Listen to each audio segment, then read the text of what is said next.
Kemarin sudah ada putusan dari Supreme Court terkait dengan pembatalan tarif secara global dan meminta pemerintah Amerika mengembalikan reimburse tarif yang sudah dikenakan ke masing-masing korporasi.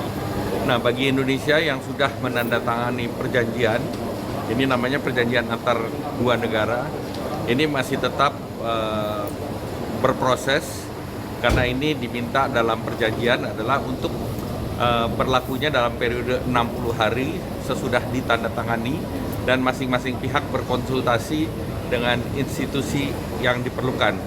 Artinya dalam tanda petik mungkin Amerika juga perlu berbicara dengan Kongres atau Senat, sedangkan Indonesia kan dengan DPR.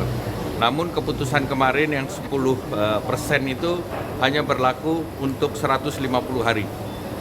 Yang 10%. Sesudah itu mereka bisa perpanjang atau mereka bisa merubah dengan regulasi yang ada.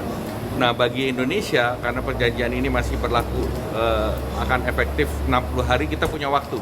Kami sudah berkoordinasi dengan USTR dan mereka mengatakan akan ada keputusan kabinet mereka terhadap mereka yang sudah menandatangani perjanjian. Dan alhamdulillah kemarin Indonesia sudah menandatangani perjanjian.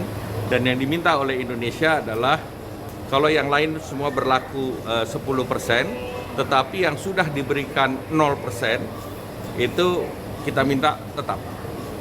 Karena itu sebagian sudah ada yang untuk agriculture dalam bentuk executive order yang berbeda. Jadi itu tidak dibatalkan. Nah, itu termasuk kopi, kakao, produk-produk yang terkait dengan agriculture.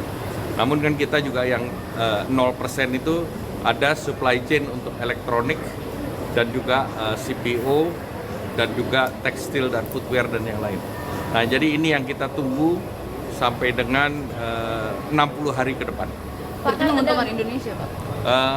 Ya dua-dua untung karena kalau yang ETR yang berdasarkan kuota itu jadinya gimana, Pak?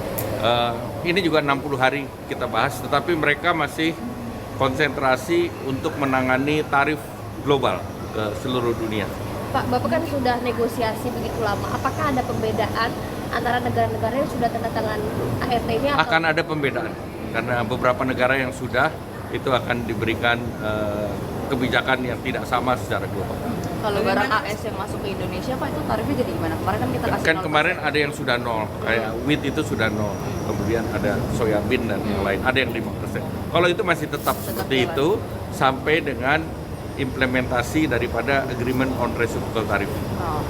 Bagaimana respon Presiden Mas mendengar Kemarin kami sudah lapor ke Pak Presiden dan beliau minta kita mempelajari seluruh resiko-resiko yang mungkin timbul dan Indonesia siap dengan berbagai senario.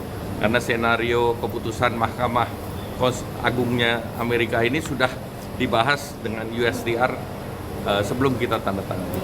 Kemarin kan Pak Erlangga sama Mas Teddy sempat bilang bahwa ini tuh ada kejutan baru atau ada keuntungan baru yang akan diterima Indonesia. Ternyata ada yang lebih terkejut lagi. Ini.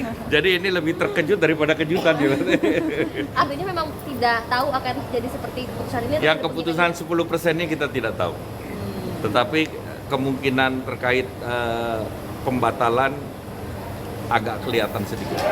Pak, ini kan kita sama aja sama negara lain, semuanya 10%, meskipun Pak Erlangga sudah bernegosiasi berkali-kali, ini gimana tanggapannya? Ya, pertama kita ada yang 10%, tetapi ada yang kita sedang bicarakan yang sudah diputus 0 supaya tetap 0.